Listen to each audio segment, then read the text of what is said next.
अस्सलाम वालेकुम students, welcome to my class. आज हम लोग फिजिक्स का चैप्टर नंबर 7 इसका सब टॉपिक है प्रेशर इन लिक्विड, उसको डिस्कस करते हैं डिटेल से।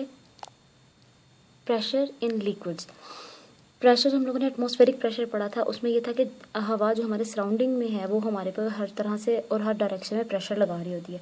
इसी तरह से हमारा जो प्रेशर इन लिक्विड है वो भी पानी में अगर हम लोग चले जाते हैं तो वो भी पानी में भी जो प्रेशर है वो बॉडी पर कॉन्टिन्यूसली लग रहा होता है।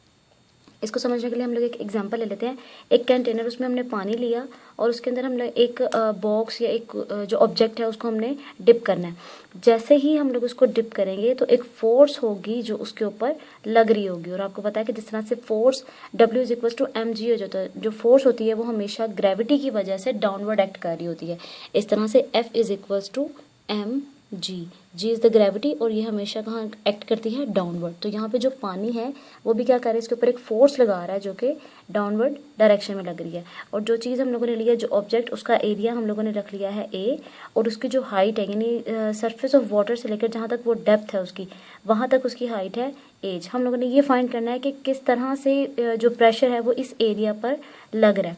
इसी को हम नाम देते हैं प्रेशर इन लिक्विड्स। तो जिस तरह से हम लोग हाइट पे जाते रहते हैं और जो हमारा एटमॉस्फेरिक प्रेशर है वो हम पे कम से कम लग रहा होता है, इसी तरह से जैसे हम लोग डेप्थ में जाते जाएंगे तो हमारे जो लिक्विड में प्रेशर है वो कम से कम होता जाएगा। अब इसको हम लोग सॉल्व कर लेते हैं कि हम लोगों ने पढ़ा था P = होता है F/A, force per unit area. जितनी इसके ऊपर फोर्स लग रही होगी, क्योंकि फोर्स जो है वो ग्रेविटी की वजह से लग रही है, तो इसलिए हम लोग उसको नाम दे देते हैं फोर्स ऑफ ग्रेविटेशन। यहाँ पे F/A = प्रेशर आ जाता है। अब हम लोगों ने पढ़ा था डेंसिटी = मास ओवर वॉल्यूम। ऑब्वियसली कि यहाँ पर जितना भी अगर कोई हम लोगों ने मास लिया हुआ है तो उसका कोई ना कोई वॉल्यूम भी होगा, और उसके बाद जितनी हम लोगों ने ये लिक्विड लिया है इसका कोई ना कोई वॉल्यूम है और साथ में इसकी डेंसिटी भी होगी। हम लोग वॉल्यूम को V से डिनोट करते हैं और डेंसिटी को रो से, ये P फॉर्म में लिखा जाता है, इसको हम रो से लिखते हैं।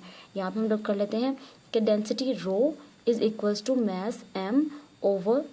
हम लोगों ने लास्ट टाइम जब डेंसिटी इक्वेशंस पढ़ी थी उसमें हम लोगों ने कहा था कि हम रो, और अगर हमें वॉल्यूम दिया गया हो तो हम किसी चीज़ का भी मास फाइंड आउट कर सकते हैं। तो हम इसी तरह से यहाँ पे भी कर लेते हैं कि अगर हम लोगों ने निकालना है यहाँ पे मास, तो ये हो जाएगा m = रो, इधर v वॉल्यूम मल्टीप्लाई डिवाइड, और उधर जाकर क्या हो जाएगा, multiply, rho into v।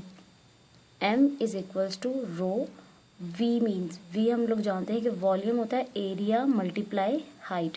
Area यहाँ पे है A और हाइट यहाँ पर है H। तो हम लोग क्या करते हैं, इस V की जगह पे लिख लेते हैं A × H। और यहाँ पर हम लोग कह सकते हैं कि इसको हम नाम देते हैं इक्वेशन नंबर 1 और इसे नाम देते हैं इक्वेशन नंबर 2। अब इक्वेशन नंबर 2 जो इक्वेशन नंबर 1 में पुट करने से हमारे पास आ जाता है, पुट 2 in 1। यहाँ पे हम लोग इसमें पुट करते हैं तो आ जाएगा F = m की जगह पे हमारे पास आ जाएगा रो A × H, और साथ में यहाँ पे G है तो यहाँ पे भी क्या आ जाएगा, G आ जाएगा। अब हम लोगों ने क्योंकि प्रेशर कैलकुलेट करना है तो हम लोग क्या करते हैं, पहले प्रेशर का फार्मूला निकाल लेते हैं। P = F/A। यहाँ पे हम इसको नाम देते हैं इक्वेशन नंबर 3 का। पुट 3 अबव इक्वेशन में हम लोग क्या करते हैं, P की वैल्यू, F की वैल्यू जो है वो पुट कर देते हैं। P = F की वैल्यू है हमारे पास रो A × H × G ओवर, यहाँ पे A है तो यहाँ पे ये भी क्या आ जाएगा, A। ये A इस A से कैंसिल हो जाएगा तो P = आ जाएगा रो AG। और ये हमारे पास है लिक्विड प्रेशर